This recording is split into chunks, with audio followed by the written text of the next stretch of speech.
Bonjour, amis ou serviteurs. Voici l'âme du matin. Jean chapitre 15, verset 15. Je ne vous appelle plus serviteur, parce que le serviteur ne sait pas ce que fait son maître. Mais je vous ai appelé ami, parce que je vous ai fait connaître tout ce que j'ai appris de mon Père. Quelle est la différence entre ces deux mots? C'est le verbe connaître. Et pourquoi? Parce que je connais dans mon esprit, et plus précisément dans mon intuition, fonction de mon esprit, mais je comprends dans mon intelligence, fonction de mon âme. Et entre ces deux mots-là, eh bien, ce qui est révélé dans mon esprit est beaucoup plus profond que ce qui est simplement compris dans mon intelligence, fonction de mon âme. Il faut savoir que tout ce que j'ai compris disparaît rapidement avec le temps. Mais ce qui est révélé dans mon esprit reste éternel. Abraham pouvait se souvenir de plus de 100 années plus tard, tout ce que le Seigneur lui a dit le jour où il a quitté Ur en Chaldée. Mais ce qui fut vrai pour Abraham et les autres, l'est également vrai pour vous et pour moi. Quand le Seigneur révèle, c'est inoubliable. Jésus a dit quoi à l'apôtre Pierre? Tu es Pierre sur ce roc, je bâtirai mon église. Voilà. Et Jésus dit également, écoute Pierre, c'est pas la chair et le sang qui t'ont révélé ça, c'est mon Père qui t'a révélé. Et Pierre n'a jamais oublié ça.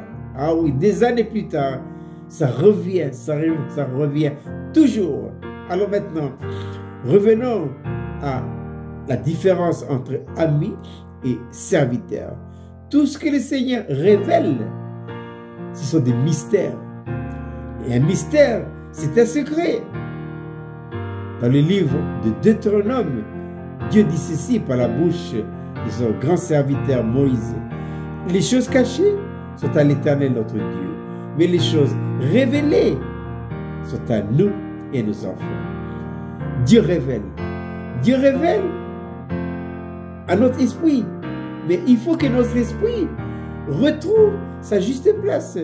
Le péché a fait que notre esprit a perdu sa position et sa place. Ce qui fait que la révélation est cachée. Donc il faut une œuvre profonde du Saint-Esprit et de la croix en vous et en moi, de telle manière à faire retrouver à notre esprit sa juste place. Quelle est sa juste place? Esprit, âme et corps. C'est lui, notre Dieu a créé notre esprit pour être l'endroit où il gouverne. Notre esprit doit subjuguer l'âme et le corps. Notre esprit doit gouverner l'âme et le corps.